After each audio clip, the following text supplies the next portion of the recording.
Paying down debt is step 6 of the Stewardship Well Done Journey. In this video, FMF Financial Services professionals openly discuss the emotion and stress that comes when we are burdened by accumulated consumer debt. But the freedom that comes as we pay down our debt makes any discomfort we experience along the way all worthwhile. Wherever you are on your stewardship journey, you'll be blessed by the encouragement provided in this conversation. Well, hi, everyone. Welcome to another conversation of the Stewardship Well Done Journey. I'm Brett Heintzman from Free Methodist Communications, and we're welcoming today Scott Blakemore and Carol Duborowski, Chris DeBacker, and Caitlin Koppelman from Free Methodist Foundation, FMF Financial Services. And they are all here to talk with us about two topics that are steps along this Stewardship Well Done journey. And the first one is debt, and the second one is saving. So today in this episode, we're going to talk pretty much about debt. Give us some examples of people that you've counseled and talked to about debt, their situations, and how this can become a life-giving step along the Stewardship Well Done journey. Oftentimes, that is the area that I see. A lot of times, it's not the warmest and nicest and the funnest conversations to have, because people will come to me and there's so much debt that it's causing tension in other areas of their life, and it's causing them to feel like they're not living their best life. And more than anything, it's just keeping them from doing what they really want to do, or keeping them from even dreaming about doing what they could do with their life, because they have this huge burden. And oftentimes it's one of the biggest payments that they're making. Sometimes it's equivalent to their actual mortgage payment, and they just can't even begin to see a light at the end of the tunnel. So I found that if we can set a person on a path to just begin seeing that this debt that they have is able to be paid off at some point. It's not going to happen overnight, but if we can set them on a path to freedom, it just helps them be able to dream a little bit more about what kind of life the Lord really has for them. So they can be some really life-changing conversations. They're hard to have. It's kind of like when you have a bad hair day. I don't know what those are like exactly, but I've heard people have bad hair days. You don't want to look in the mirror. You don't want to look in the mirror because you know what your hair looks like. And it's the same thing with debt. You oftentimes just don't even want to look at it. But when you do, when you actually look at that debt, you realize, okay, it's maybe not as bad as I thought, or I can at least put a plan in place to tackle this. And that's that first step is sometimes the toughest, although not the most pleasant, and it really can be life-giving. Chris, do you find that a lot of people deal with shame over their debt when you've talked to them? Oh, yeah, absolutely. I think a lot of people feel like they're the only ones. Chris, I'm going to tell you something, and you've never seen anything like what I'm about to give you. And I want to tell them, and I do tell them, you are not alone. I think that's the hardest part, is they feel like, again, they've made bad choices, or not the best choices perhaps, and it can't be any worse than me. So they just want to hide it away and just, compartmentalize that part of their life and just deal with it later. I think that's probably the biggest issue, is just not wanting to touch it now. I'm just going to ignore it. And I think once you help people understand that it's something that you can do this, with a good plan and some accountability, you can eliminate this debt, and you can set yourself out on a new road. I certainly see the shame component when I talk with people, and whenever people reveal their bad hair day, as Chris said, I take a moment to say thank you, to celebrate the fact that they flipped the light on, because I know that that's not an easy choice. And it might even be exposing other, a stress point in their marriage, or reasons they haven't been able to be obedient to something that they know that the Lord is pushing on their heart, because they're choked by this debt load or this monthly payment. And I want to celebrate them and say, it's such a big deal that you're taking a step to push back against that bondage, because I think that's a strategy of the devil, to keep people in shame and to keep people choked and chained up, because if they can't if they can't even admit it to themselves, or in some cases, maybe admit it to their spouse, I have this secret credit card that I didn't tell you about, or let alone admit it to someone who could objectively look at their situation and say, hey, you're going to be okay. You're going to be okay. We can figure this out. I can help you build a plan, and it just helps so much for them to be able to step out of the darkness, and until people are able to do that, that's the devil winning, like keeping them all locked up. It's awful. Wow, that's beautifully said, Caitlin. I love the fact that you actually say thank you to someone for coming and flipping on the light, because what a difference from something that really, brings about shame. And Carol, I saw you nodding a lot. Like, what's on your heart about this? You seem to have something to add. Well, tying into a little bit of what Caitlin said, it's really getting people to realize that that debt does hold you back from the life that God wants you to lead, the life of generosity. I know I'm going to share just a little personal story, and I share this a lot with our clients because that does help them open up. Sometimes they think, oh, if you're working for FM Financial, you must have it all together. Well, no, this is a group of broken people that have been through the journey. And that's why God's called us to this ministry. And so I know for us, there was many years where we were living on consumer credit, and I didn't realize how much that was holding our family back from all the things that God wanted us to do, as far as living with open hands and even being able to buy a friend a cup of coffee. I remember there was times where that was stressful, to pay $5 for a cup of coffee because we just didn't have it. But as we started really getting, our debt under control, because of our personal story, I'm able to walk people through. You just take one step. Don't look at the overall picture. Take one step at a time and just start paying off one bill at a time. And then there's freedom when you feel like you can. I'm a person that likes to cross things off my checklist. Then you're able to cross off one bill at a time, and you start to feel that release and able to then realize, yes, I can become more generous as this is put behind me. Carol, I love that. I think that people look at, my student loan debt is this, and my house is this, and my credit card is that, and my snowblower is this, and my car, and they look at the bottom line and they're like, sweet Jesus, I'm never going to get out of here.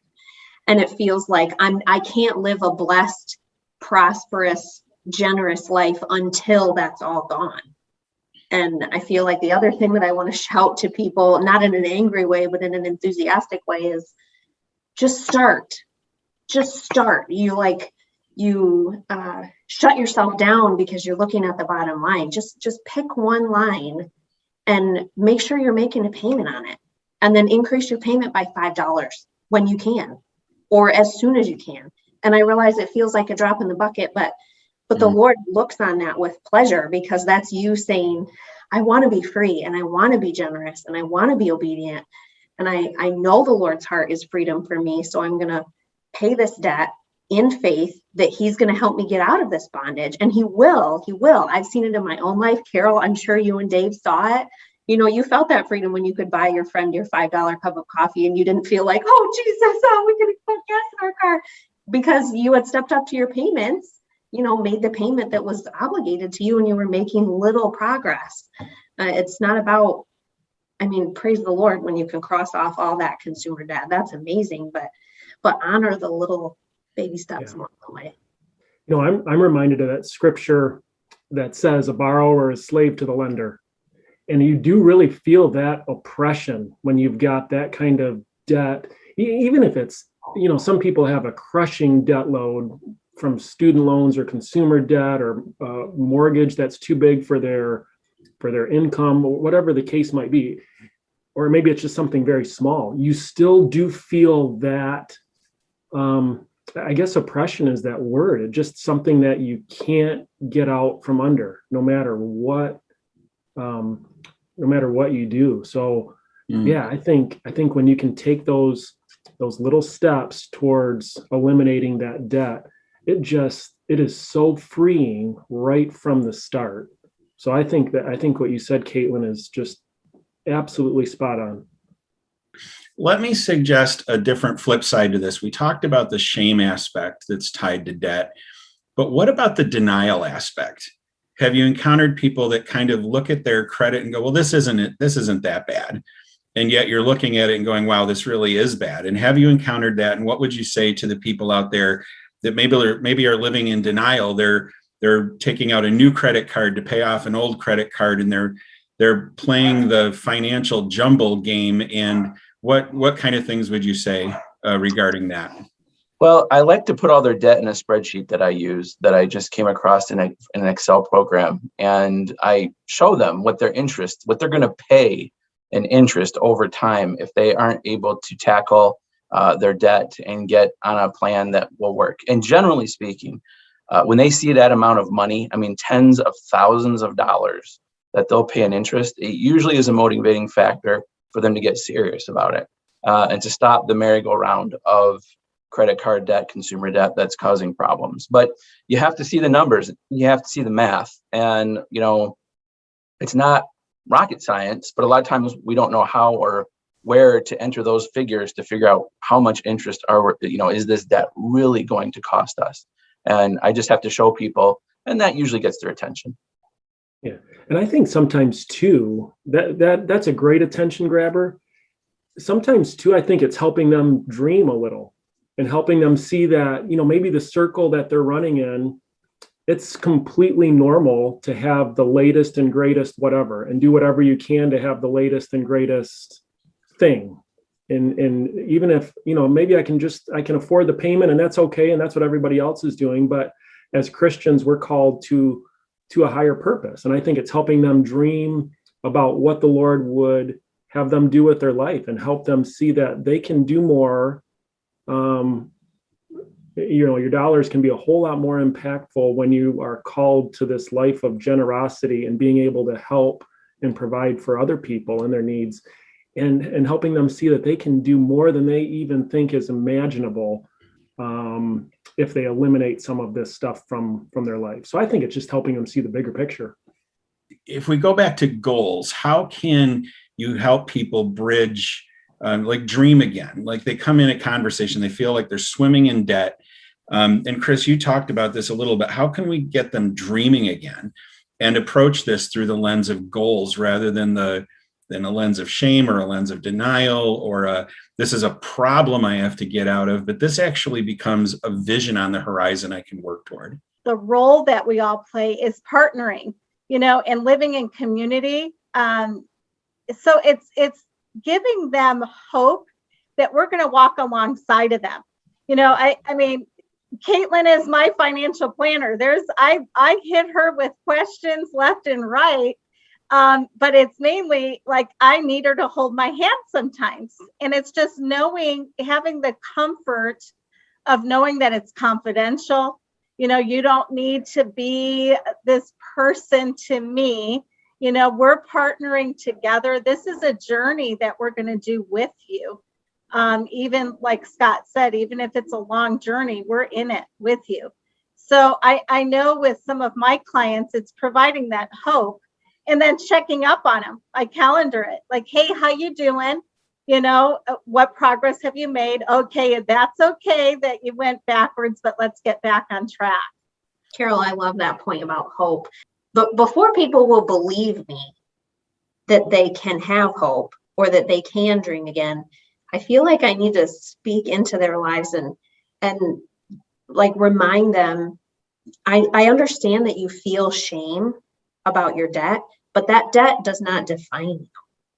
And they have to, like, if they don't know that the Father's heart for them is freedom and that the Lord doesn't look on them and he doesn't feel ashamed or mad at them or like you're a bad kid, go sit in timeout. Like nobody's going to believe that they could actually live a prosperous life along the way to being debt free. Nobody's going to believe that their goals or their priorities are even worth looking at, let alone that it would ever matter to anyone else or honor the Lord if they feel like they've wrapped that debt around themselves as an identity. Like that's just a choice that you made. And the Lord walks with us through choices all the time, positive, negative. I mean, the Israelites, come on, like how many poor choices did they make for generations? And to know the heart of the Father is freedom, and the love of the Lord is still upon your life, even though you have a debt load, and even though you made a poor choice that maybe dishonored your spouse and maybe dishonored the Lord and dishonored your goals or what you said were originally your priorities. Don't let that define you. Like, you can be free, and the Lord loves you anyway. And there is a place for you, and your priorities and your goals do matter, and to give them permission and hope so that they can begin to re-articulate those things and say, oh, I really do want to give money to my church, or I want to adopt a baby. That sounds crazy, but I want to adopt. It's like, how would the Lord ever make that happen? I don't know. Give it to the Lord. Trust that he loves you and he will give you the desires of your heart as you honor him along the way, and then take a baby step. But people shut themselves down because they let that debt define them. I would only add to that, generally speaking, and this is very general, is that I oftentimes will run into people who maybe are middle-aged, like myself, and they didn't want to engage with someone and talk to them because of I want to get all this debt paid off before I talk to someone about retirement or my future. And, what's disappointing is as we go through the conversation, they realize, boy, I should have been talking to you while I was going through it. I could have maybe done a few things differently and made some wiser choices and be a little bit further ahead. Now, we don't beat anybody up over that. It's just something that we see. And so I would encourage you not to let that discourage you from talking to someone if you have some debt. That's a great way to kind of wrap this up, Scott. Thank you. But let's have the conversation. That's one of the things you guys say all the time is let's begin the conversation. So having heard that you can actually be thanked for opening up your transparency regarding your financial situation, that people here are ready to take the next steps with you, and that all of us on the screen in some way have encountered this very same issue ourselves, contact these friends, contact Scott or Carol or Chris or Caitlin at FMF Financial Services and begin the conversation about your debt. Is it comfortable all the time? No, but you will find the most incredible things that can happen in your life, freedom, and rather than financial bondage, by taking this next step on the Stewardship Well Done journey. Thank you guys for joining us today. Appreciate it very much. Go to fmffinancial.org/stewardship to obtain even more helpful resources for paying down debt, as well as all the other steps of the Stewardship Well Done journey. And contact us so we can begin the conversation with you and help you along your own journey based on your priorities and God-given calling. God bless you as you steward well the resources entrusted to your care.